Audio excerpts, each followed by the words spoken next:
પોરબંદરમાં થયેલી મારામારી મામલે સામા પક્ષે પણ ફરિયાદ નોંધાવી છે, જેમાં પૈસાની લેતી દેતી મામલે એક આધેડ પર 3 શખ્સોએ માર માર્યો હોવાની પોલીસ ફરિયાદ નોંધાઈ છે।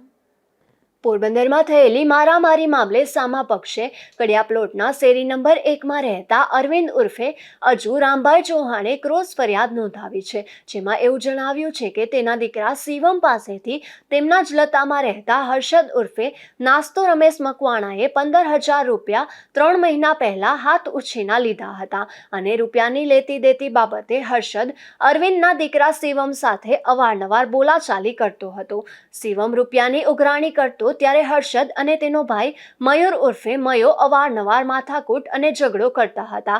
તારીખ 21/11ના રાત્રે અરવિંદ પાનની દુકાન પાસે ઊભો હતો, ત્યારે અરવિંદનો દીકરો શિવમ અને મયુર બંને ગાળાગાળી અને ઝઘડો કરતા હતા। આથી અરવિંદ દોડીને ત્યાં જતા મયુરે તેને ગાળો દીધી હતી અને ઢીકા પાટુનો માર મારવા લાગ્યો હતો તથા તીક્ષ્ણ હથિયાર વડે પણ અરવિંદને માર મારતા લોહી નીકળવા લાગ્યા હતા।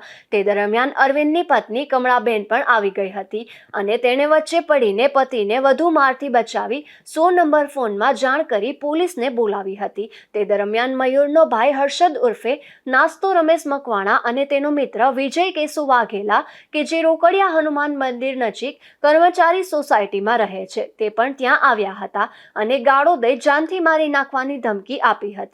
અરવિંદને 108 મારફતે ભાવસેજી હોસ્પિટલે દાખલ કરાવ્યા બાદ ગુનો દાખલ કરાવ્યો છે, જેમાં અરવિંદના દીકરા દીપેશે તેના મિત્ર હર્ષદને 15,000 રૂપિયા હાથ ઉછીના આપ્યા હતા, જેની ઉઘરાણી બાબતે માર માર્યોનું જણાવી મયુર ઉર્ફે મૈલો રમેશ મકવાણા, હર્ષદ ઉર્ફે નાસ્તો રમેશ મકવાણા અને વિજય કેશુ વાઘેલા સામે ફરિયાદ નોંધાવી છે। નિપુલ પોપટ, ગુજરાત ન્યૂઝ, પોરબંદર।